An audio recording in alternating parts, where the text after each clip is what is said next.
Assalamualaikum warahmatullahi wabarakatuh. Alhamdulillah, wassalatu wassalamu ala rasulillah Sayyidina Muhammadin ibni Abdillah wa ala alihi wa sahbihi wa mawala. Amma ba'du. Sebelum mulai, silakan para baca surah Al-Fatihah. Ternyata kita selaku dengan doa tasawuf meninggal dunia, kita selaku sebab jari tasawuf meninggal dunia, kita selaku guru-guru asatidz wal ustadzah siwa meninggal dunia. Mudah-mudahan Allah Subhanahu wa taala memberikan rahmat dan maghfirah dan menyinari kuburnya dengan jujur rahmat, dan semoga Allah Subhanahu wa taala menjadikan ilmu yang diajarkan kepada kita semua menjadi ilmu yang bermanfaat di dunia wal akhirah. Ila hadratin Nabi Mustafa Muhammad sallallahu alaihi wasallam wa ala alihi wa ashabihi wa dzurriyyatihi wa ahli baitihi Syaikhulillah lahul Fatihah. A'udzubillahi minasyaitonir rajim. Bismillahirrahmanirrahim. Alhamdulillahi rabbil alamin, arrahmanir rahim, maliki yaumiddin. Iyyaka na'budu wa iyyaka nasta'in. Ihdinas siratal mustaqim. Siratal ladzina an'amta 'alaihim ghairil maghdubi 'alaihim waladdallin. Wa ila jami'il ulama'il 'amilin as-salihin, khususan ila Tuan Haji Muhammad Zainuddin Arsyad Syaikhulillah al-Fatihah. A'udzubillahi minasyaitonir rajim. Bismillahirrahmanirrahim. Alhamdulillahi rabbil alamin, arrahmanir rahim, maliki yaumiddin. Iyyaka na'budu wa iyyaka nasta'in. Ihdinas siratal mustaqim. Siratal ladzina an'amta 'alaihim ghairil maghdubi 'alaihim waladdallin. Wa ila abaina wa ummahatina wa li asatidatina wa li masyayikhina Syaikhulillah lahul Fatihah. A'udzubillahi minasyaitonir rajim. Bismillahirrahmanirrahim. Alhamdulillahi rabbil alamin, arrahmanir rahim, maliki yaumiddin. Iyyaka na'budu wa iyyaka nasta'in. Ihdinas siratal mustaqim. Siratal ladzina an'amta 'alaihim ghairil maghdubi 'alaihim waladdallin. Jemaah yang dirahmati oleh Allah Subhanahu wa taala, syukur alhamdulillah dalam kesempatan ini kita bisa melanjutkan pengajian kitab Bidayatul Hidayah karangan Imam Abu Hamid Al-Ghazali dalam keadaan sehat walafiat. Mudah-mudahan Allah Subhanahu wa taala senantiasa memberikan kesehatan dan keafiatan bagi kita semua, sehingga kita terus bisa menambah amalan-amalan kebaikan kita di dunia sebagai bekal kita untuk menghadapi kehidupan di akhirat kelak. Salawat beserta salam tercurahkan kepada junjungan kita Nabi Muhammad sallallahu alaihi wasallam serta para keluarga dan para sahabatnya serta seluruh pewaris perjuangan dakwah beliau hingga hari kiamat. Mudah-mudahan dengan salawat yang senantiasa kita lantunkan menjadi sebab diakuinya kita masuk ke dalam golongan umat Nabi Muhammad sallallahu alaihi wasallam dan akan mendapatkan syafaat dari beliau. Amin ya rabbal alamin. Allahumma 'allimna ma yanfa'una wanfa'na bima 'allamtana. Umnun 'ala al-'abdil faqir at-ta'imi bil ilmi wal 'amali wal ikhlasi. Amin ya rabbal alamin. Rabbi shrah li sadri wa yassir li amri wahlul 'uqdatam min lisani yafqahu qawli. Pada pengajian minggu lalu kita sudah selesai membahas tentang jenis-jenis para pencari ilmu. Jadi yang diinginkan oleh Imam Ghazali dengan kitabnya Hidayatul Hidayah ini adalah untuk menjelaskan bagaimana caranya seorang muslim itu bisa sampai kepada hidayah Allah. Jadi untuk sampai ke tingkatan hidayah yang paling tinggi, nihayatul hidayah, bahiyah al-haqiqah, ay ma'rifah, yang harus kita lakukan pertama-tama adalah mencari ilmu, belajar. Nah, sebelum belajar yang harus kita lakukan adalah memperbaiki niat kita di dalam belajar ilmu, terutama ilmu-ilmu yang berkaitan dengan ilmu agama. Karena ilmu agama ini adalah ilmu yang paling penting untuk kita pelajari. Rasulullah SAW bersabda, "Man yuridillahu bihi khairan yufaqihuhu fid-din."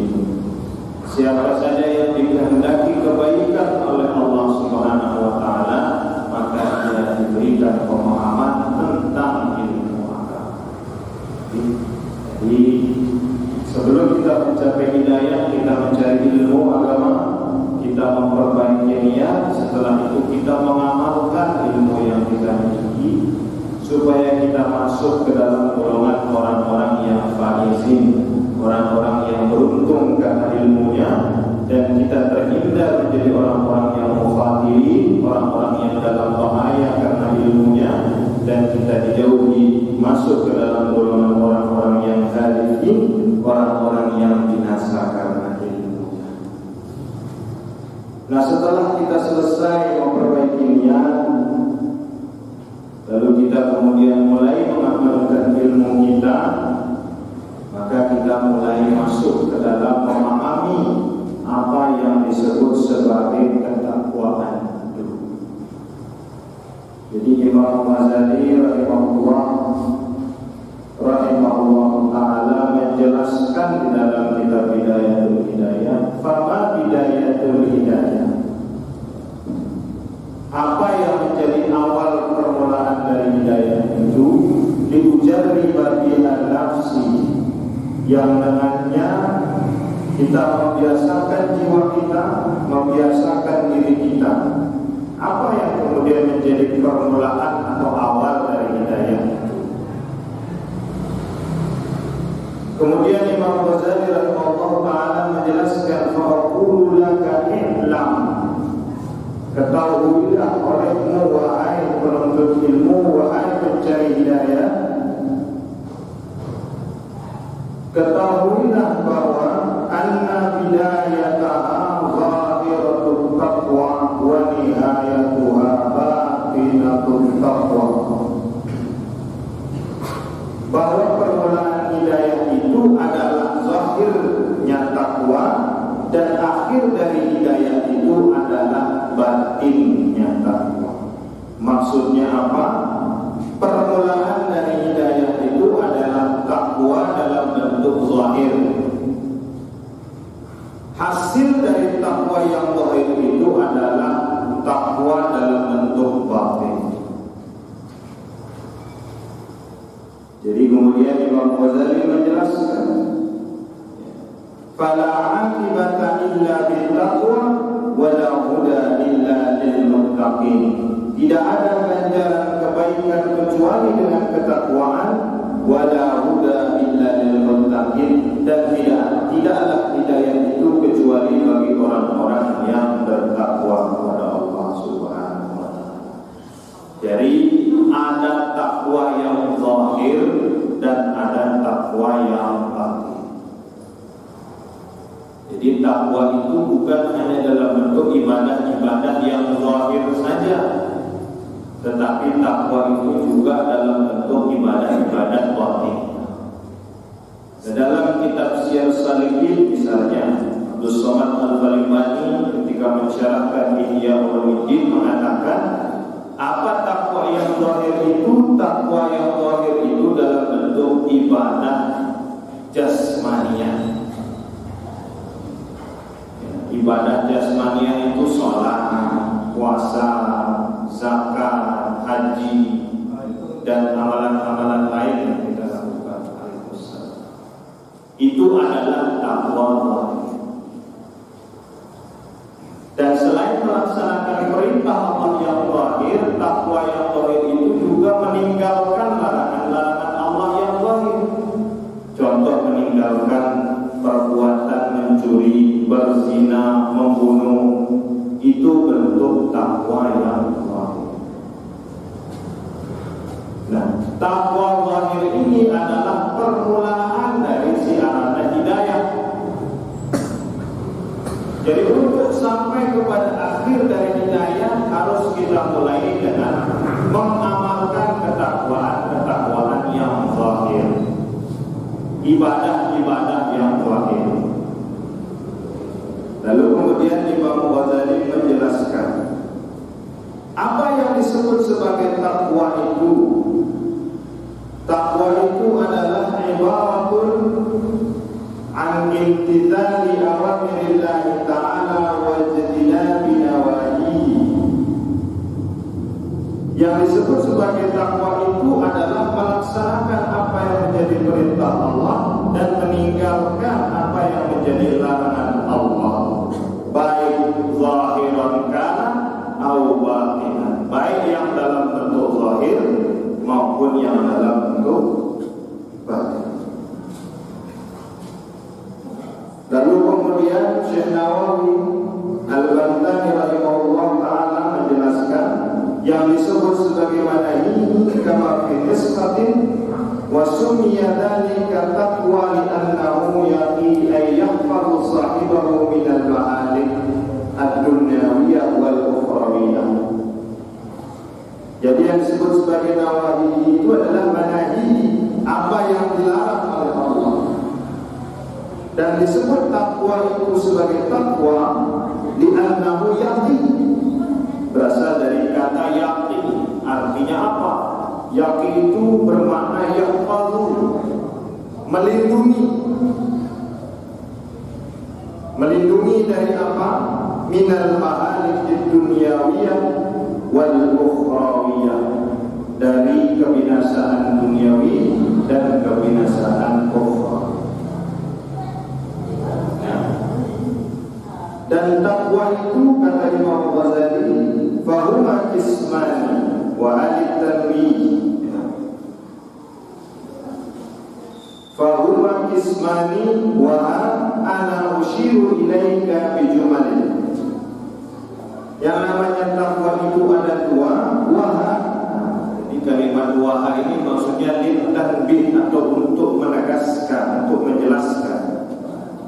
Ana ushiru ilaika bijumalin mukhtasaratin min zahiri ilmi taqwa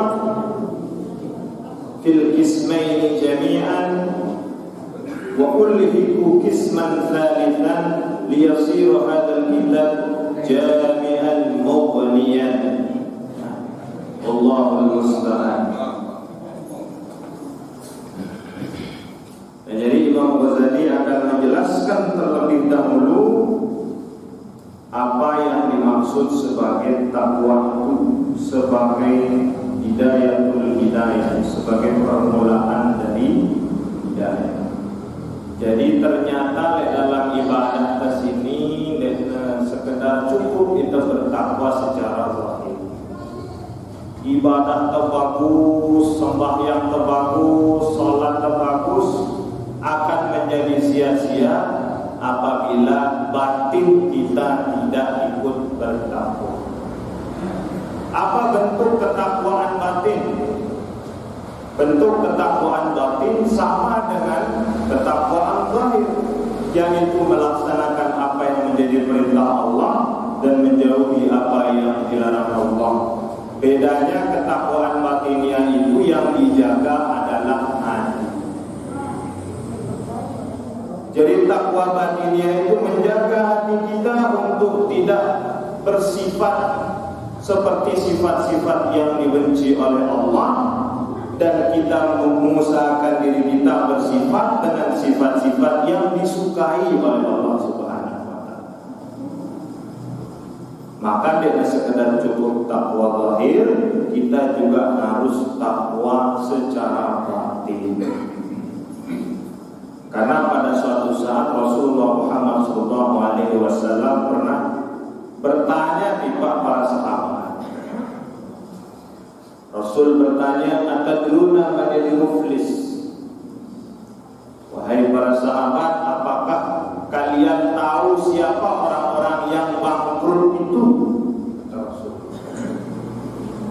Apa jawab sahabat? Qalu al-muflisu fina ma la dirhama wala mata.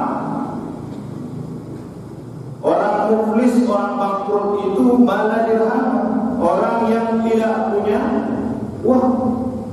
Wa man la mata, orang yang tidak punya harta, itu yang disebut sebagai muflis, kata para sahabat.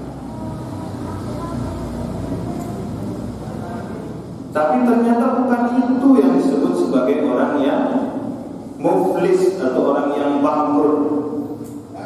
Rasulullah SAW kemudian menjelaskan, innal muflisa min ummati, sesungguhnya orang yang bangkrut di antara umatku itu ya'ti yawmal qiyamah bi sholatin wa siyamin wa zakatin. Sesungguhnya orang yang bangkrut itu di antara umatku adalah orang yang datang pada hari kiamat membawa amalan salatnya, membawa amalan puasanya, membawa amalan zakatnya. Tetapi pada saat yang bersamaan dia juga membawa amalan-amalan keburukannya. Dalam bentuk apa? Qad syatama hadza wa qadhafa hadza wa akala malan hadza wa syafaka daman hadza. Dia menghina, menyakiti hati saudaranya. Dia menuduh saudaranya dengan tuduhan yang tidak baik. Dia mencela saudaranya dengan celaan yang tidak baik. Dia menumpahkan darah saudaranya. Dia memakan harta yang bukan menjadi haknya. Karena sebab amalan-amalan buruk hatinya itu, maka seluruh amalan-amalan kebaikan yang ia lakukan selama di dunia diberikan kepada orang-orang yang ia zalim.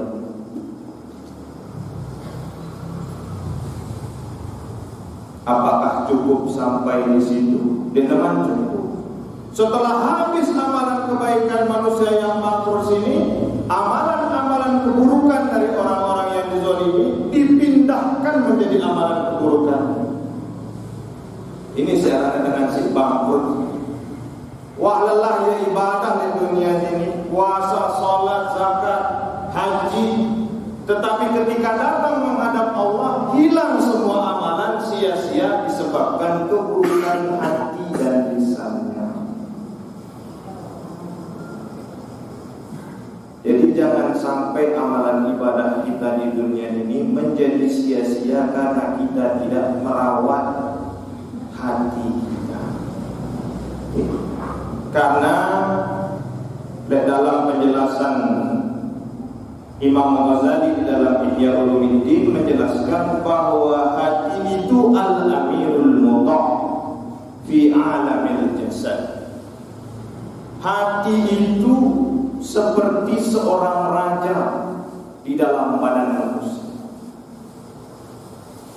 Wal baqiyatu ra'iyatu, dan sisanya anggota badan manusia itu adalah rakyat. Mun bagus aten manusia sini pasti bagus perbuatan. Mun nelengi aten manusia sini pasti nelengi amalan perbuatan. Jadi yang dimaksud dengan takwa batin menjaga hati kita dari sifat-sifat yang dicela oleh Allah Subhanahu. Karena itu akan membuat amalan-amalan zahir kita, ketakwaan zahir kita menjadi sia-sia dan kita menjadi orang-orang yang bangkrut. Orang-orang yang datang dengan amal ibadah, tetapi amalan ibadah itu menjadi sia-sia di hadapan Allah Subhanahu wa taala. dari ketakwaan batin, membiasakan hati kita bersifat sabar, ikhlas, tawadhu, tawakal, membiasakan hati kita ridha kepada keputusan Allah Subhanahu wa taala, membiasakan hati kita untuk cinta kepada saudara kita sesama muslim, melatih hati kita untuk tidak bersikap hasad, dengki kepada saudara kita sesama muslim. Karena leh zaman tahu ke sini penyakit umat muslim sini penyakit hati. Luwe dengan muslim sini pinter, ilmu luwe, tetapi hatinya rusak. Contoh misalnya sifat hasad. Hasad sini kan susah melihat orang lain senang, senang melihat orang lain susah. Luwe apa nih? Luwe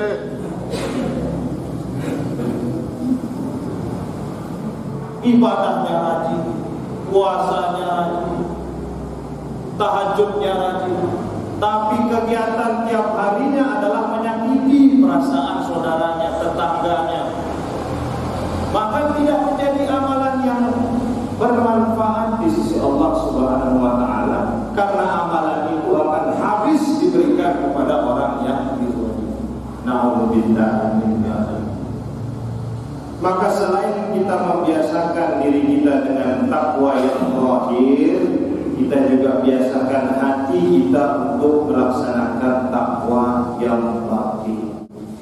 Biasa yang ada di sini untuk ikhlas, untuk sabar, untuk tawakal, untuk tawadhu. Apakah susah? Susah. Tetapi memang karena ganjarannya adalah takwa, kedudukan yang mulia di sisi Allah, maka proses untuk mencapai kedudukan yang mulia ini memang susah.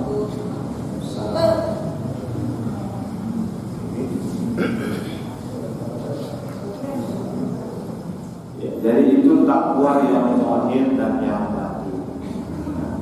Jangan sampai kita hanya fokus pada ketakwaan yang zahir, kita perbanyak ibadah kita perbanyak sholat kita perbanyak puasa kita, tapi kita tidak menjaga hati kita, tidak menjaga lisan kita dari menyakiti saudara kita sesama muslim. Jangan sampai kita menjadi orang-orang yang bangkrut di hadapan Allah Subhanahu wa taala. Datang dengan amal, tetapi amal itu menjadi amal yang sia-sia. Nah, bagaimana kemudian melatih hati kita supaya bisa menjadi hati yang bertakwa secara batin? Dalam penjelasan lain, Imam Ghazali menjelaskan hati yang mutmainnah, hati yang tenang, hati yang selamat, hati yang bagus itu adalah hati yang senantiasa mengingat Allah Subhanahu wa taala. Dengan zikrullah, dengan berzikir, hati yang senantiasa mencari guru-guru yang benar, guru-guru yang baik, hati yang senantiasa diisi dengan wirid-wirid yang diajarkan oleh guru-gurunya. Itu penjelasan Imam Ghazali. Sehingga kenapa kemudian Al-Maghfurah Tuan Guru Haji Muhammad Zainuddin Arsyad mewariskan kepada kita bukan apa-apa yang diwariskan, tetapi wirid Auradul Barakiyah. Apa tujuan? Artinya bagus, artinya cuma kita dengan wirid-wirid yang membersihkan hati, dengan wirid-wirid yang membuat hati kita terjauh dari sifat-sifat yang tercela. Ini fungsi dari aurat atau wirid. Bukanlah sekedar jadi bacaan setelah sembahyang, bukanlah sekedar jadi amalan-amalan sehari-hari, tapi fungsinya adalah untuk merawat hati kita supaya tidak melekat di dalam hati itu sifat-sifat yang tercela. Karena sifat-sifat yang tercela ini kadang tidak terasa mungkin ada di dalam hati kita. Misalnya takabur, sombong. Sombong sini kan penyakit manusia. Dan secara hakikat sombong ini penyakit setan. Ketika Allah Subhanahu wa taala merintahkan kepada iblis untuk sujud kepada Adam alaihissalam, dia mengatakan aba wastakbar. Dia memilih sujud di Adam. Ana khairum minhu khalaqtani min nar wa khalaqtahu min. Aku lengan api ya lengan tanah. Masa api sujud di Adam? Jadi sombong itu adalah pangkal dari semua perbuatan dosa. Maka salah seorang ulama mengatakan Allah itu lebih mencintai seorang pendosa yang bertaubat ketimbang seorang ulama yang memiliki sifat sombong. Di sila barang-barang berusaha agar ketakwaan kita tidak hanya dalam bentuk ketakwaan yang zahir, tetapi juga dalam bentuk ketakwaan yang batin.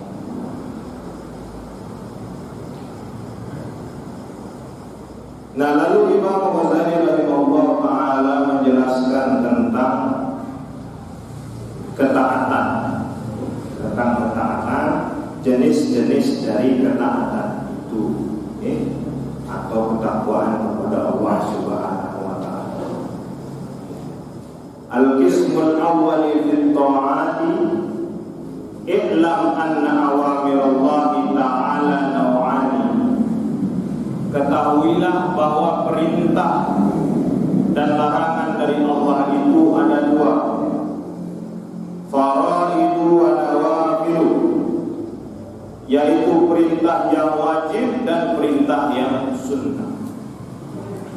Fal fardu ra'sul mali. Yang fardu itu, yang wajib itu adalah modal, ai asluhu, atau asasnya atau dasarnya. Jadi perbuatan atau amalan-amalan wajib sini adalah modal. Wa huwa aslu tijarah wa bihi tahsulun najah. Dan modal itulah yang kita gunakan untuk sampai kepada keberhasilan, sampai kepada Allah Subhanahu wa taala. Sementara an-naflu atau yang sunnah itu huwa ar-ridhu. Sunnah itu adalah bagi untung, wa bihil fauz, dan dengan itu kita bisa memperoleh kemenangan. Bil darajat wa hiya tabaqatu minal maratib. Jadi untuk mendapatkan kedudukan yang mulia di sisi Allah Subhanahu wa taala. Qala sallallahu alaihi wasallam, berkata Nabi sallallahu alaihi wasallam, yaqulullahu tabaraka wa taala, berkata Allah Subhanahu wa taala di dalam hadis qudsi, ma taqarraba ilayya al-muqarribun bimithli adai ma aftaradtu alaihi. Ay fi riwayatin ukhra, wa ma taqarraba ilayya 'abdun bi syai'in min at-ta'ah ahabba ilayya mimma aftaradtuhu alayhi, ay min ada'i dzalik.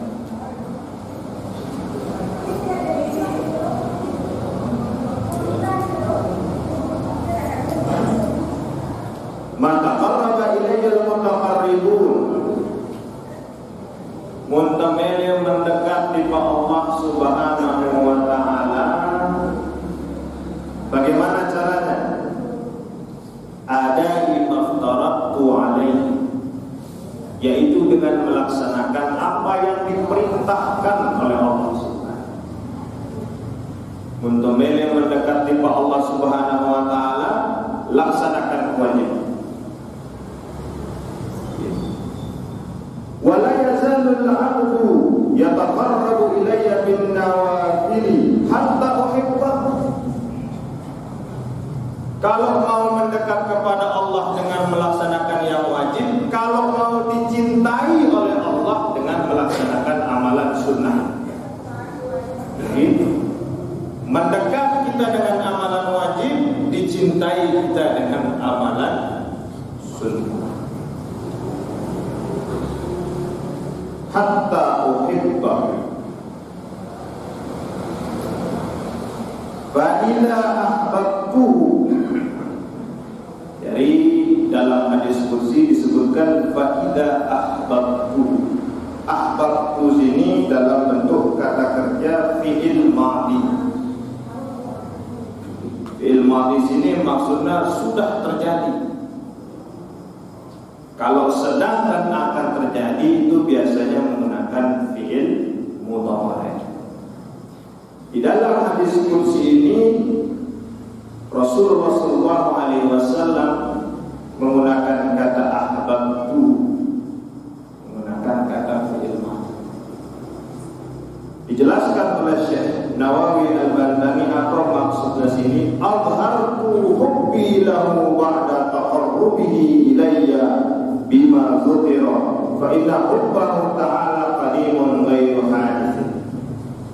Jadi bukan berarti Allah Ta'ala itu dari benci menjadi cinta. Bukan berarti Allah itu berubah dari benci kepada manusia baru kemudian mencintai. Tetapi maksudnya ahbabtuhu itu adhartuhu bi, aku nampakkan cintaku kepada Allah. Dan dalam hadis qudsi ini Allah Ta'ala ingin menjelaskan, muntamil mendekati Pak ya, kerjakan hal-hal yang wajib. Muntamil mau cinta dari Allah Ta'ala, ditampakkan cinta Allah kepada kita, lengkapi dengan amalan-amalan sunnah. Itu maksud dari kata ahbabtu, ai adhartu hubbi, aku tampakkan cintaku kepada Allah. Karena dalam keyakinan akidah Ahlus Sunnah wal Jamaah, Allah Ta'ala itu zat, sifat, af'al dan asma'nya qadim. Ini zatnya Allah Ta'ala qadim, sifatnya Allah Ta'ala qadim, af'alnya, perbuatannya Allah Ta'ala itu qadim, dan asma'nya Allah itu qadim. Apa maksudnya qadim sini? Terdahulu, la awwala lahu, nenara awal. Karena kalau berawal bukan Allah Ta'ala tetapi makhluk. Maksudnya qadim sini Allah Ta'ala dalam zatnya, sifatnya, perbuatannya, nama-namanya tidak memiliki awal. Ketika Allah katakan Allah mencintai umatnya, bukan berarti sebelum mencintai Allah membenci umat. Tetapi cintanya Allah itu qadimun. Cintanya Allah itu tidak memiliki awal. Niki maksud penjelasan dari Syekh Nawawi Al-Albani, fa inna hubbahu ta'ala qadimun ghairu hadits. Jadi zat, sifat dan perbuatan Allah Ta'ala itu tidak berubah dan tidak baru, tetapi qadim. Maksudnya tidak baru apa? Maksudnya adalah Allah Ta'ala di dalam menciptakan manusia sini dia berubah. Kalau masih berubah karena bukan Allah Subhanahu wa Ta'ala tetapi makhluk. Misal jeloniki manusia sini senang aten. Apakah jemaah tetap senang? Belum tentu. Bisa jadi berubah menjadi sedih, bisa jadi berubah menjadi kecewa. Itulah manusia sebagai makhluk. Sifatnya berubah-ubah dan sifatnya memiliki awal dan akhir. Tetapi Allah Ta'ala di dalam sifatnya tidak berubah. Kalau Allah katakan Allah cinta kepada hambanya, cinta kepada manusia, cintanya tidak berawal dan tidak berakhir. Kalau masih punya awal dan punya akhir, itu namanya makhluk. Maka dalam keyakinan akidah Ahlus Sunnah wal Jamaah, Allah zatnya qadim. Artinya qadim sini tidak memiliki permulaan. Allah Ta'ala sifat-sifatnya qadim. Artinya apa? Tidak memiliki awal dan tidak memiliki akhir. Allah Ta'ala af'aluhu qadim. Af'alnya Allah Ta'ala itu la awwala lahu, tidak berawal.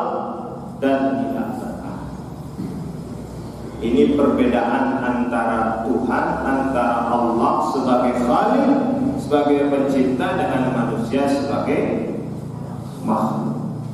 Ketika Allah katakan ahbabtuhu, maksudnya Allah tampakkan cintanya yang sudah ada kepada hamba. Bukan berarti ketika itu Allah membenci kemudian mencintai, tetapi Allah tampakkan rasa cinta itu kepada hamba. Jadi Allah tampakkan rasa cinta kepada hambanya yang melaksanakan perintah Allah yang wajib dan perintah Allah yang sunnah.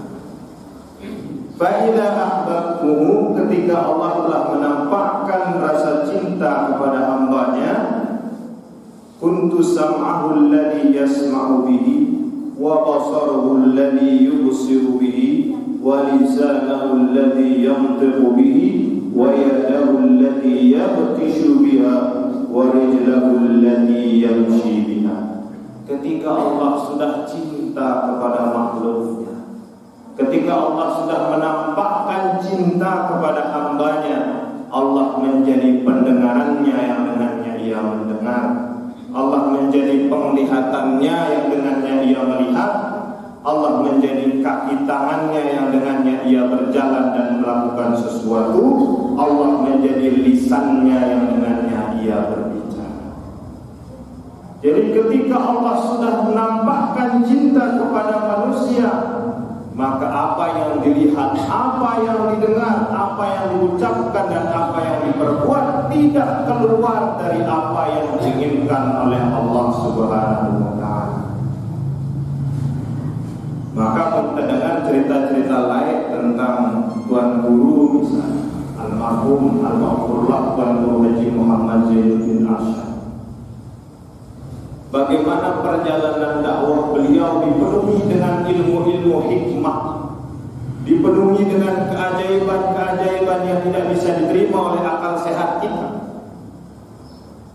Hal-hal itu terjadi karena beliau selalu melakukan yang wajib dan selalu mengamalkan yang sunnah. Ketika manusia, ketika umat Islam, ketika kita semua telah melakukan perintah Allah yang wajib dan sunnah, apa kata Allah Subhanahu wa ta'ala? Ahbabtuhu, aku nampakkan cintaku kepada Allah.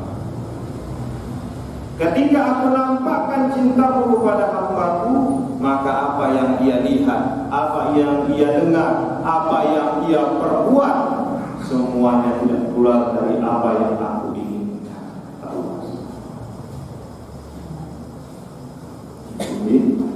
Jadi untuk mengejar cintanya Allah Subhanahu wa ta'ala, mulai melengkapi ibadah-ibadah kita yang faraid, yang wajib, dengan mengerjakan atau melengkapi dengan menambahkan amalan-amalan yang sunnah. Lalu Syekh Nawawi Al-Bantani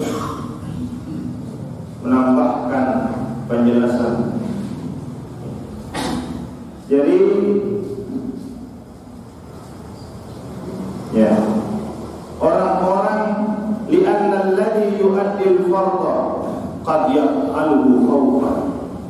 Kenapa Allah lebih mencintai orang-orang yang melengkapi ibadahnya dengan ibadah sunnah?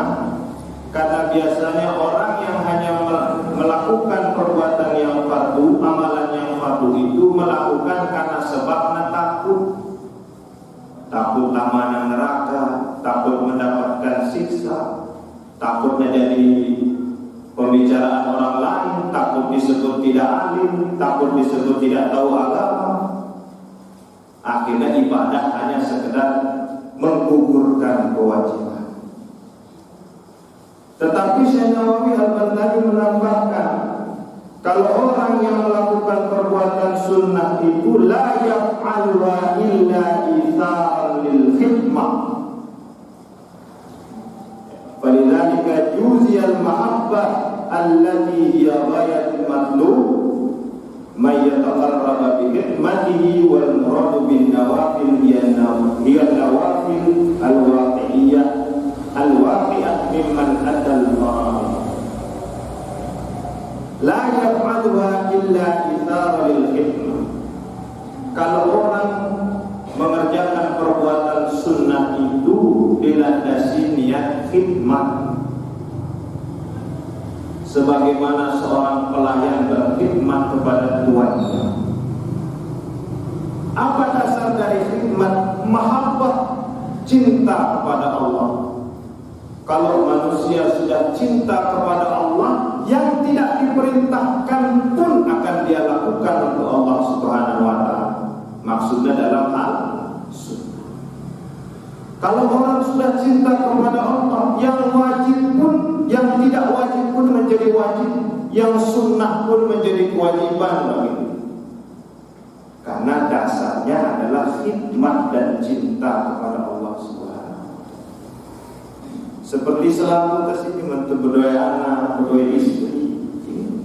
Apa yang menjadi permintaannya, meskipun kadang dia jangkau isi akal, dia jangkau isi kemampuan, pasti kita berusaha mewujudkannya karena didasari rasa cinta kita kepada anak kita, rasa cinta kita kepada istri.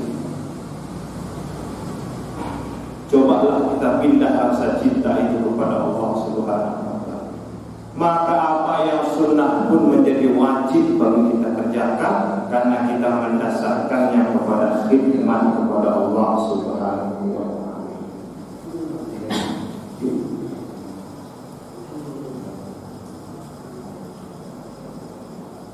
Walhasil, jadi walhasil sini dari bahasa Arab ini. Walhasil diserap oleh dalam bahasa Indonesia menjadi walhasil. Jadi hasil ini dari bahasa Arab. Walhasil, maka hasil dari penjelasan tentang takwa itu, anna man ijtahada bil taqarrubi ila Allah, siapapun yang bersungguh-sungguh untuk mendekat kepada Allah Subhanahu wa Ta'ala, bil faraidi, dengan melakukan yang wajib, tsumma bin nawafili, dan melakukan yang sunnah, qarrabahu Allah Ta'ala ilaihi, Allah akan membuatnya menjadi dekat kepadanya. Wa rafa'ahu min darajatil imani ila darajatil ihsan, dan Allah akan mengangkat derajatnya dari derajat iman menjadi derajat ihsan. Apa ihsan sih? Anta budallaha ka'annaka tarahu fa in lam takun tarahu fa innahu yarah. Kita beribadah, kita beramal, ka'annaka tarahu, seakan-akan kita bisa melihat Allah. Kita sholat seakan-akan Allah ada di hadapan kita. Kita melakukan perbuatan baik seakan-akan Allah ada di hadapan kita. Fa in lam takun tarahu, kalau kita tidak bisa sampai pada maqam itu, fa innahu yaraka, kita merasa Allah selalu melihat apa yang kita lakukan. Itulah ihsan. Jadi sembahyang niatnya sudah bukan lagi untuk menggugurkan kewajiban. Salat bukan lagi kita niatkan untuk disebut sebagai orang alim. Kita berpuasa bukan untuk disebut sebagai orang yang rajin beribadah, tapi sholat, puasa, zakat, dan seluruh ibadah yang kita lakukan karena kita sadar Allah selalu melihat apa yang kita lakukan. Itulah derajat ihsan. Kalau masih dalam derajat iman dan Islam, kita sholat sekedar untuk menggugurkan kewajiban. Kita beribadah hanya sekedar untuk menggugurkan kewajiban. Tapi ketika selaku tersinewah sampai pada tingkatan ihsan, ibadah yang kita lakukan baik zahir dan batin, semuanya itu kita lakukan karena kita sadar Allah Subhanahu wa Ta'ala selalu melihat apa yang kita lakukan. Jadi misalnya Arab keyakinan dalam ateis ini bahwa selaku perbuatan tersini kita oleh Allah Ta'ala, apakah masih memilih melakukan hal seperti? Apakah masih mau kita menyimpan dalam hati kita perasaan buruk ketika kita tahu Allah tahu isi hati kita, Allah tahu apa yang kita rencanakan? Allah tahu apa yang kita perbuat. Maka derajat ihsan melakukan amalan semata-mata karena sadar apa yang ia perbuat dilihat oleh Allah Subhanahu. Waraqahu min darajatil iman ila darajatil ihsan fa yasiru ya'budullaha ta'ala 'alal hudur. Orang ihsan itu menyembah Allah, beribadah kepada Allah 'alal hudur, dengan kehadiran jiwa dan raganya, wasyauq, dengan perasaan rindu ilaihi ta'ala, kepada Allah, hatta yasira musyahidan lahu ta'ala bi'ainil basirah. Pada tingkatan yang tertinggi kita akan bisa sampai kepada ainul basirah. Apa ainul basirah itu? Mata batin, mata hati kita bisa menyaksikan Allah Subhanahu wa ta'ala.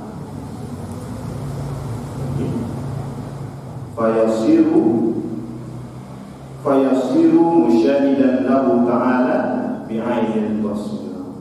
Faka'annahu yarahu ta'ala, seakan-akan ia bisa melihat Allah ta'ala. Fahina ilin yamtali'u qalbuhu bima'rifati, hatinya penuh dengan pengetahuan akan Allah Subhanahu wa ta'ala. Wa mahabbatihi, penuh dengan cinta kepada Allah ta'ala. Summa tazalu mahabbatuhu tatazayadu hatta la yabqa fi qalbihi ghairah. Cintanya kepada Allah terus bertambah dan memenuhi hatinya, sehingga tidak ada lagi yang lain yang bisa mengisi hatinya kecuali Allah Subhanahu wa ta'ala. Jadi kita lakukan yang wajib, kita lakukan yang sunnah, dan istiqomah melakukan itu dengan rasa cinta, dengan rasa rindu kepada Allah Subhanahu wa ta'ala, maka Allah akan jadikan hati kita penuh dengan Allah, dan tidak ada selain Allah yang bisa mengisi hati kita. Itulah yang disebut sebagai hidayah. Hidayah dari Allah datang ketika kita jemput dengan amalan-amalan perbuatan. Hatta la yabqa fi qalbihi ghairaha fala tastati'u jawarihu an tanba'ita illa bimuwafaqati ma fi qalbihi. Kalau sudah Allah penuh di dalam hatinya, kalau sudah Allah diam di dalam hatinya, maka badannya tidak akan bisa melakukan perbuatan yang tidak disetujui oleh hatinya. Karena hatinya isinya Allah Subhanahu wa ta'ala, maka perbuatan yang lahir dari hati itu adalah perbuatan-perbuatan yang diridhai oleh Allah Subhanahu wa ta'ala. Wa hadha huwa alladhi yuqalu fihi lam yabqa fi qalbihi illa Allah. Inilah yang dimaksud lam yabqa fi qalbihi illa Allah. Tidak ada di dalam hatiku selain Allah Subhanahu wa ta'ala. Ai ma'rifatuhu, atau pengetahuan akan Allah, wa mahabbatuhu wa dzikruhu, dan cinta kepada Allah. Maka kalau kita merenungi alam semesta kehidupan ini, kita akan tahu, sadar, tidak ada yang pantas untuk kita simpan di dalam hati selain Allah Ta'ala. Sealam dunia sini sementara. Bila umur manusia sini paling panjang itu baru selebihnya kita habiskan di alam kubur sendirian di alam kubur.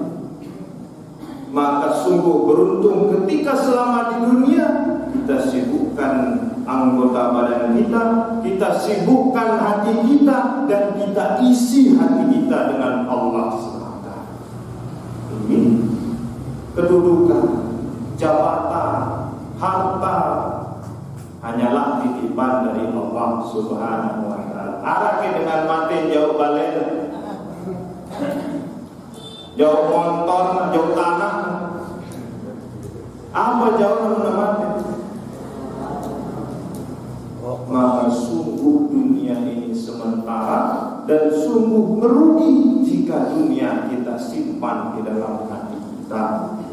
Yang harus kita simpan di dalam hati kita adalah cinta kepada Allah Subhanahu wa Ta'ala. Apakah boleh kita menjadi kaya, mengejar dunia? Boleh, tapi Allah ialah iman. Dede Allah ialah akhir. Karena hati kita simpan untuk cinta kepada Allah Subhanahu wa Ta'ala.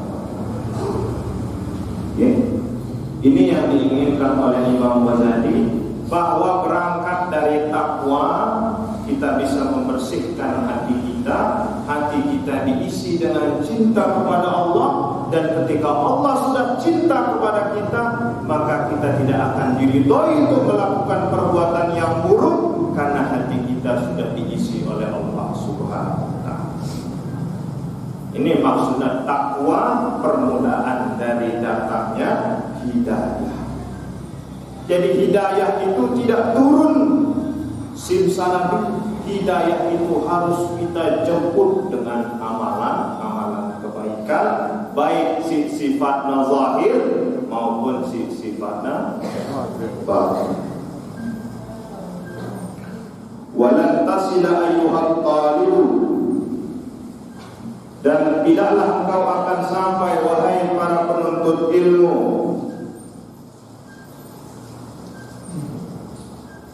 walan tasila ayyuhat talibu ila al-qiyam bi awamirillah ta'ala. Walan tasila ayyuhat talibu ila al-qiyam bi awamirillah ta'ala, dan tidaklah sampai engkau para penuntut ilmu yang ingin sampai kepada kedudukan takwa itu illa bi muraqabati qalbika wa jawarihika, kecuali engkau memperhatikan hatimu dan memperhatikan anggota badanmu, fi lahzatika, dalam setiap gerakanmu, wa anfasika, dan dalam setiap nafasmu, min hina tusbihu ila hina tumsi, baik dari pagimu hingga datang soremu. Jadi kalau kita mau menjadi orang yang takwa, mau menjadi orang yang dicintai oleh Allah Subhanahu wa Ta'ala, kita muraqabah, kita selalu jaga. Apa yang kita jaga? Qalbika, menjaga hati kita, wa jawarihika, menjaga anggota badan kita, wa lahzatika, menjaga tiap gerak kita, wa anfasika, dan menjaga setiap nafas kita, min hini tusbihu ila hini tumsi, dari pagi hingga sore hari. Kita jaga hati kita, jaga gerakan kita, jaga hati kita, jangan sampai melenceng dari Allah Subhanahu wa Ta'ala. Fa'lam, maka ketahuilah olehmu, annallaha ta'ala muttali'un. Nah, Allah Ta'ala, fa'lam, maka ketahuilah, annallaha ta'ala, bahwa Allah Ta'ala ini muttali'un, Allah Ta'ala tahu, Allah Ta'ala mengetahui, ala dhamirika, apa yang ada di dalam hatimu, wa musyrikun ala zahirika, dan Dia mengetahui dan Dia tahu pula apa yang ada dalam wujud zahirmu, wa batinika, dan wujud batinmu, wa muhitun bi jami'i lahzatika wa khataratika, dan Ia meliputi dari setiap gerak langkah. Dari apa sih dalam hati, apa yang jadi perbuatan kita, kemana kita pergi, di mana kita berbuat, Allah Ta'ala muttali'un, tahu atasnya. Wa khataratika wa khatawatika wa sa'iri sakanatika wa harakatika, baik dalam diam dan gerakmu, wa innaka fi mukhalatatika, dan dalam setiap pergaulanmu, wa khalwatika, dan dalam sendirimu, mutaraddidun baina yadayhi, Ketika kita sendiri, Allah tahu apa yang kita perbuat. Ketika kita dalam berjamaah, Allah tahu apa yang kita perbuat. Semua aktivitas yang kita lakukan dari pagi sampai sore sampai pagi lagi, Allah Ta'ala mengetahui semua yang ada di dalam hati kita, zahiran wa batin, baik yang zahir dan batin. Fala yaskunu fil mulki wal malakut, fala yaskunu fil mulki wal malakuti sakinun wa la yataharraku mutaharrikun illa wa jabbarus samawati wal ardh. Tidaklah yang diam dan bergerak di alam semesta ini kecuali Allah tahu, Allah sadar, Allah mengetahui apa yang diam dan bergerak di dalam kerajaan. Ya'lamu kha'inatal a'yuni, ya'lamu kha'inatal a'yuni wa ma tukhfis sudur wa ya'lamu sirra wa akhfa. Jadi Imam Ghazali bahkan sampai menjelaskan ya'lamu kha'inatal a'yun. Apa sih arah kha'inatal a'yun? Apa membahas ini? Menengeni ini apa kha'inatal a'yun? Kejit. Hah? Kejit. Bahkan kejitan manusia sendiri Allah Ta'ala tahu. Ya'lamu kha'inatal a'yun. Kadang kan untuk ngobrol bareng batur dia tertawa, kadang kan menarik ngejit sebagai kode gitu. Tapi Allah Ta'ala tahu kha'inatal a'yun. Wa ma tukhfis sudur, dan apa yang disembunyikan di dalam hati Allah Ta'ala. Wa ya'lamu sirra wa akhfa, bahkan yang lebih tersembunyi dari yang di dalam hati manusia Allah Ta'ala mengetahui. Nah, kemudian Syekh Nawawi Al-Bantani menjelaskan as-sirru ma tusirru fi nafsika wa akhfas-sirru wa ma yulqihi Allah Ta'ala fi qalbika min ba'du wa la ta'lam annaka satahdithu bihi nafsu. Yang disebut sebagai sir itu ma tusirru fi nafsika. Yang disebut sebagai yang rahasia, yang tersembunyi itu apa yang ada di dalam hati. Orang lain tidak tahu, tapi Allah tahu apa yang ada di dalam hati. Kemudian ada wa akhfas sirru, ada yang lebih tersembunyi lagi dari itu. Apa kata Syekh Nawawi Al-Bantani? Huwa ma yulqihi Allah Ta'ala fi qalbika, apa yang Allah taruh di dalam hati manusia ini. Min ba'du wala ta'lam annaka satahdithu bihi nafsu, sebelum diucapkan oleh manusia Allah sudah tahu apa yang akan diucapkan. Bukan hanya apa yang ada di dalam hati, tetapi apa yang akan diucapkan oleh manusia Allah sudah mengetahui. Di annaka la ta'lam ma tusirru al-yawm. Misal itu niki, apakah kita mampu merencanakan jemaah itu ngeraos ngene, apakah bisa kita membuat rencana seperti itu? Kita tahu apa sih jari rawasan ke jemaah. Ini maksudnya akhfas. Manusia tidak tahu apa sih jari rawasan ke jemaah, tapi Allah Ta'ala sudah mengetahui bahkan sebelum ucapan itu.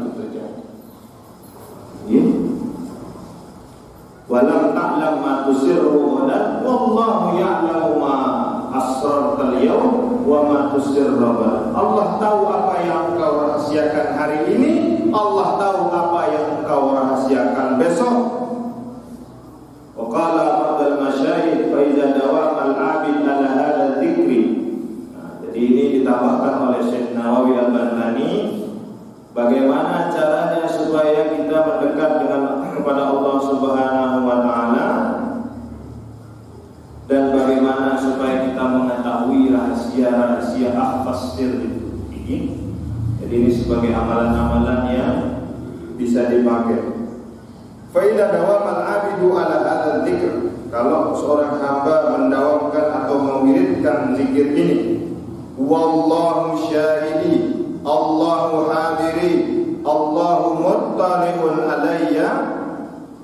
a'anahullahu ta'ala al-muraqabah al-madhkur, maka Allah akan memberikan ia anugerah, Allah akan mendekatkan ia kepadanya.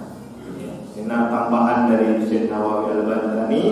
Kalau mau cepat dekat dengan Allah, maka biasakan untuk berzikir wallahu syahidi, Allahu hadiri, Allahu muttali'un alayya. Allahu syahidi, Allahu hadiri, Allahu muttali'un alayya.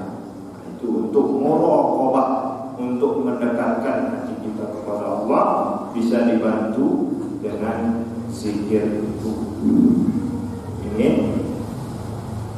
waqad arsyada al-musannif bidzalika al-'abid ila ayati bi ibadatihi ala al-wajhi al-akmal. Jadi maksud penjelasan Imam Ghazali sini supaya hamba-hamba Allah Ta'ala sini menyempurnakan ibadahnya. Siapa yang masih kurang wajibnya, silahkan dilengkapi wajib. Saya masih kurang ibadah sunnahnya, silahkan sempurnakan ibadah sunnah. Niat kita bukan semata-mata pahala, niat kita bukan semata-mata surga dan neraka, tetapi niat kita semata-mata untuk meraih cinta dari Allah Subhanahu wa Ta'ala. Jadi pada bagian akhir sebelum masuk pembahasan utama ini, Imam Ghazali menegaskan fata'addaba ayyuhal miskin zahiran wa batinan. Karena Allah Ta'ala kita selalu perbuatan manusia sini fata'addab, maka beradablah dengan baik. Beradablah dengan baik dalam ketaatan yang zahir maupun ketaatan yang batin. Beradab, maksudnya beradab sih dalam ibadah, dalam ketaatan ada aturan-aturan. Tidak bau itu semene-mene taat sholat subuh. Oh kurang 2 rakaat subuh. Coba tolong kok jadi telur. Sholat maghrib 2 rakaat karena semangat takwa, rombo yang jadi 5 wah, atina luwe kemau pahala dengan.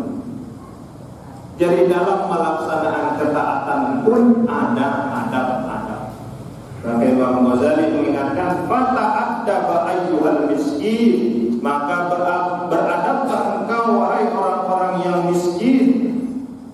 Maksudnya miskin sini miskin dari kasih sayang Allah Subhanahu wa Ta'ala, mengharapkan kasih sayang Allah Ta'ala zahiran wa batinan bil jawarihi wal qalbi, dengan hatimu dan dengan anggota badanmu, bi mahasinil akhlak, dengan memperbaiki akhlakmu, wa bi mukhalafati muradatin nafsi, dengan menahan kemauan hawa nafsumu al-manhi dari yang terlarang, min hubbid dunya wal riyasa, dari kecintaan terhadap dunia dan kecintaan kepada kekuasaan, fi mukhalatatin nas wa fil infiradi bi nafsika. Cara kita beradab adalah menghilangkan rasa cinta kita kepada dunia dan rasa cinta kita kepada kekuasaan di dunia.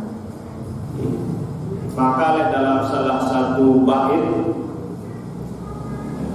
pesan dari Ibnu Athaillah As-Sakandari dalam kitabnya Al-Hikam, ada pesan bagi kita semua, idfil wujudaka fi ardil umur,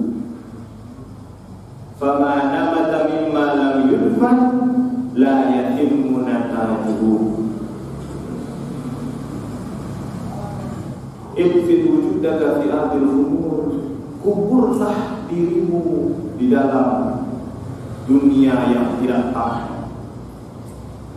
Kuburlah diri kita sedalam-dalamnya dalam dunia yang tidak tahu. Fama nabata mimma la yudfan la yatimmu natajuhu. Sebagaimana benih yang apabila kita ingin dari benih ini sesuatu yang besar, tumbuh sesuatu yang baik, harus benih itu kita tanam di dalam tanah sedalam-dalam.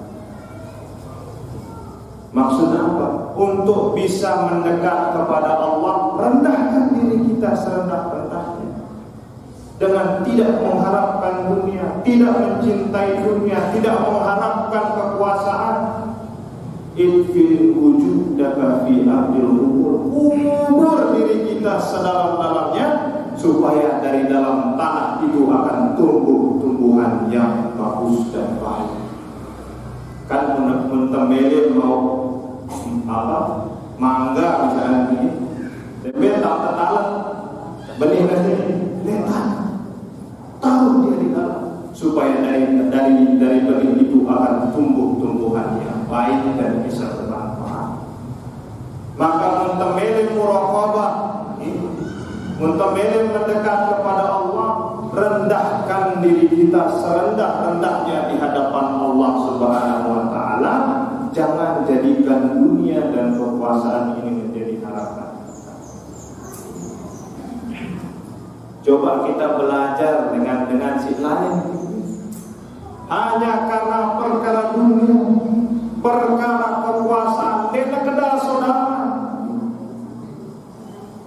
Padahal ia bersemeton bersiap hanya karena perkara dunia, hanya karena perkara kekuasaan, berebut kekuasaan, berebut dunia.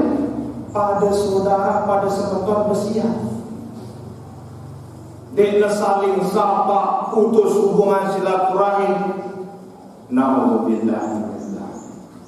Ini sebab kalau kita terlalu mencintai dunia dan kita terlalu mencintai kekuasaan. Muntamil ikhlas ini dia juga dalam belajar, dalam proses belajar untuk ikhlas. Apa kunci ikhlas? Berikan, lupakan. Lakukan, lupakan. Ini ranking-ranking. Allah Ta'ala itu wah nyoba 10 juta. Masa dia mau batin dengan panen bagus ini? Kan itu wah nyoba oleh masjid, itu wah nyoba oleh madrasah. Masa dia mau batin? Ini arahnya apa? Ini imannya seorang pedagang. Imannya seorang pedagang. Maka apa yang kita berikan, lupakan. Berikan, lupakan. Lakukan, lupakan. Disitulah kunci ikhlas. Aku bareng-bareng belajar ini. Kita melatih ikhlas. Jadi ada dunia doang dari pikiran. Batur-batur tiang misal dari kampus ini, dengan jadi PNS tambah duit ya Ferdi. Ini pasti jadi PNS tambah duit otak. Ajar saya duit otak batur-baturnya. Ijazah wah duit sekolahan, SK wah bank sekolah SK. Padahal niatnya jadi PNS saya duit tetapi jadi PNS malah saya duit otak. Maka dunia sini dendek terjadi tujuan, karena dunia sini laibun wala, penuh dengan permainan, penuh dengan tipuan, penuh dengan sandiwara. Hari ini kedelai jemaah jadi tempe. Tuh berubah dunia sini, dendek dunia sini jadi tujuan. Kekuasaan selalu dengan milih jadi bupati, selalu dengan milih jadi kapus, jadi kades. Ini bahan perpecahan ini. Seakan-akan meluah jadi kades ini wah di atas dunia perasaan. Masya Allah. Tentu apa sih?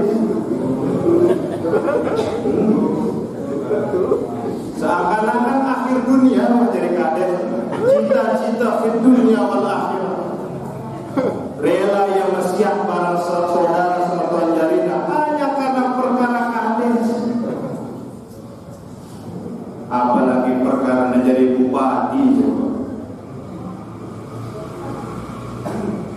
jangan dunia dan kekuasaan sifatnya sementara. Pilih tahun dengan jadi kades. 5. Anak 5 tahun, kenapa seumur hidup menjadi kades? Terus jelas 5 tahun jadi apa itu?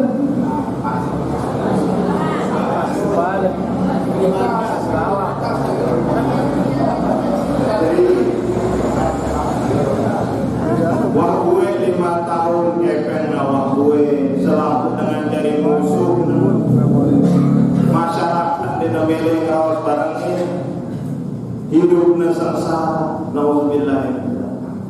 Maka detik jadikan kekuasaan dan dunia sini menjadi tujuan akhir muntamil muraqabati qalbi, muntamil mendekati Allah Ta'ala yang dia jadi tujuan. Ia jadi alat, ia jadi alat, dia jadi tujuan. Karena ia cuma jadi alat, pun dia terpilih, dia kecewa. Ini kadang dia terpilih selaku nyelih. Di meja ini selaku nyelih. Nah, lebar-lebaran begini, arahnya manusia sini mahalul khatab manusia. Kenapa manusia sih sempurna? Selaku terberdua salah, selaku berdua lupa. Maka bareng-bareng lewat pengajian sini tersaling mengingatkan tawasau bil haq, tawasau bis sabr. Jadi di kampus ini lebih dengan Ustaz, coba ini jadi anggota DPR, nyodok-nyodok kita jadi anggota DPR. Karena kita jadi Ustaz tujuannya jadi DPR. Astagfirullah. Ini kenapa Ustaz Rizki ceramah karena yang milenial coba. Astagfirullah.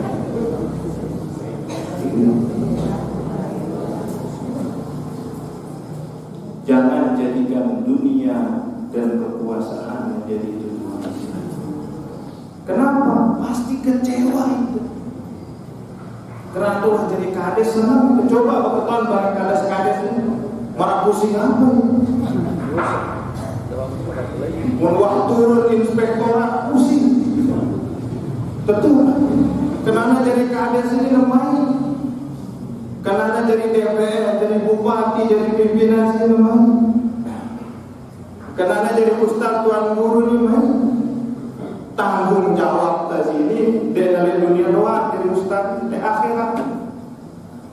Apa yang kita ucapkan, apa yang saya ucapkan itu yang saya bertanggung jawabkan.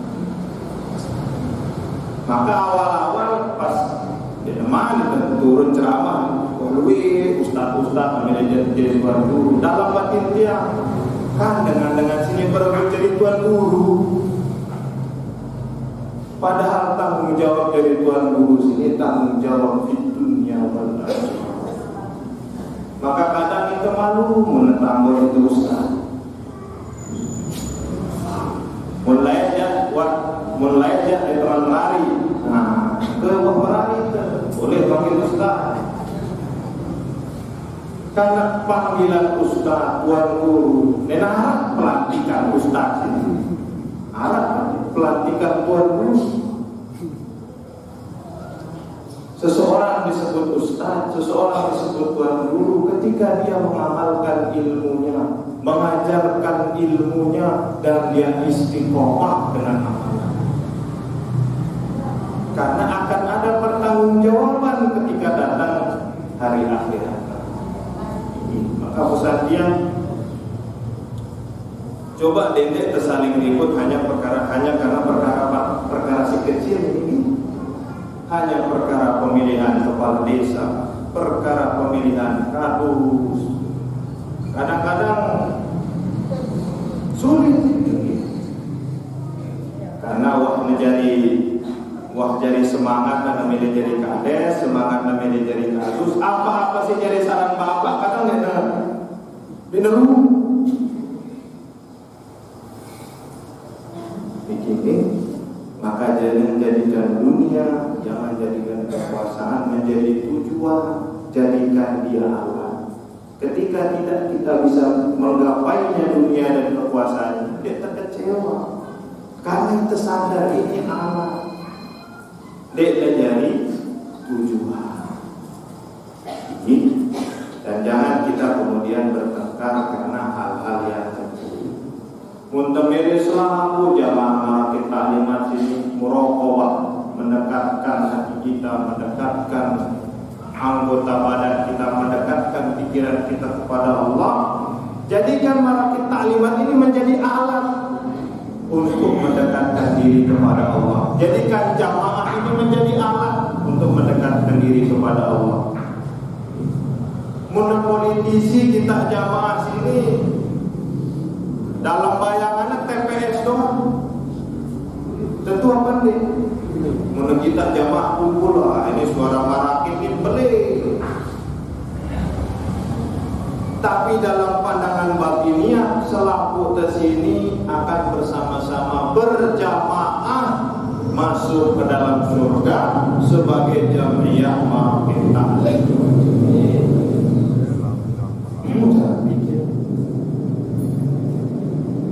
Pesan tiang ini jadi sejak nyimunyi. Benar marakit bersiap karena perkara kepala desa. Arab sakit dulu. Rumpa manem.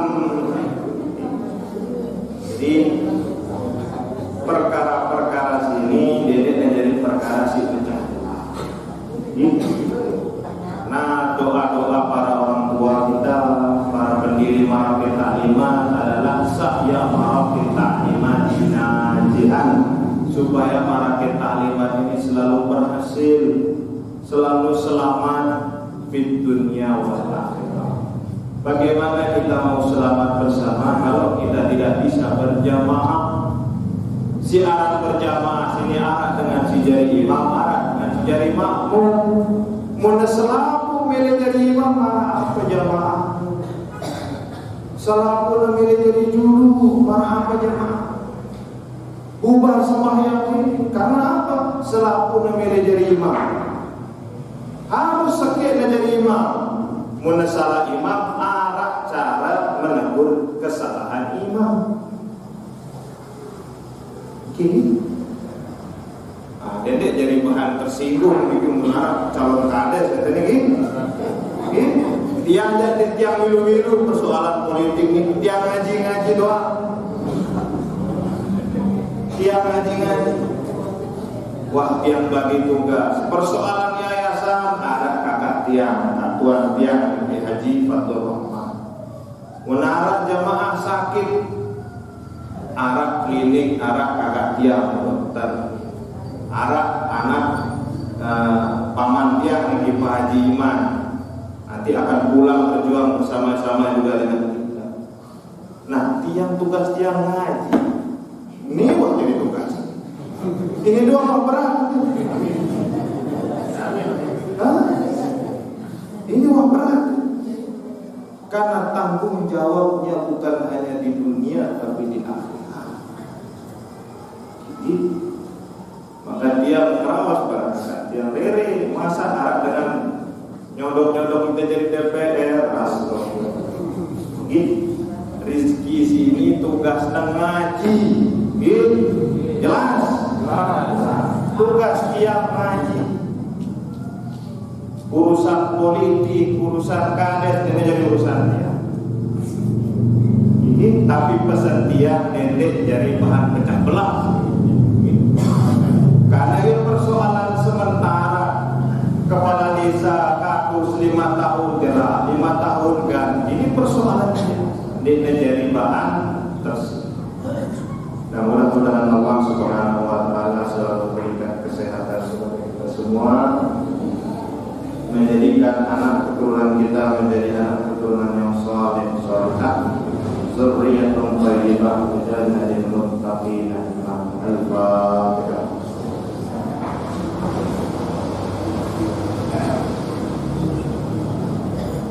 Bismillahirrahmanirrahim. Alhamdulillahirabbil alamin. Alhamdulillahirabbil alamin. Ya Rabbana lakal hamdu kama yanbaghi li jalali wajhikal karim wa sultanik. اللهم صل على سيدنا محمد طب القلوب ودوائها وعافية الأبدان وشفائها ونور الأبصار وضيائها وربيع القلوب وجلائها وعلى آله وصحبه في كل لمحة ونفس بعد كل معلم لك واغفر لنا ذنوبنا ولوالدينا وارحمنا وربنا صغارا ربنا آتنا في الدنيا حسنة وفي الآخرة حسنة وقنا عذاب النار اللهم أحسن عاقبتنا في الأمور كلها وأجرنا من خزي الدنيا وعذاب الآخرة اللهم ربنا آتنا في الدنيا حسنة وفي الآخرة حسنة وقنا عذاب النار وأدخلنا الجنة مع الأبرار عز وجل يا رب العالمين اللهم أرنا الحق حقا وارزقنا اتباعه وأرنا الباطل باطلا وارزقنا اجتنابه وصلى الله على سيدنا محمد النبي الأمي وعلى آله وصحبه وسلم سبحان ربك رب العزة عما يصفون وسلام على المرسلين والحمد لله رب العالمين. أدام الله وإياكم أجمعين. السلام عليكم ورحمة الله وبركاته.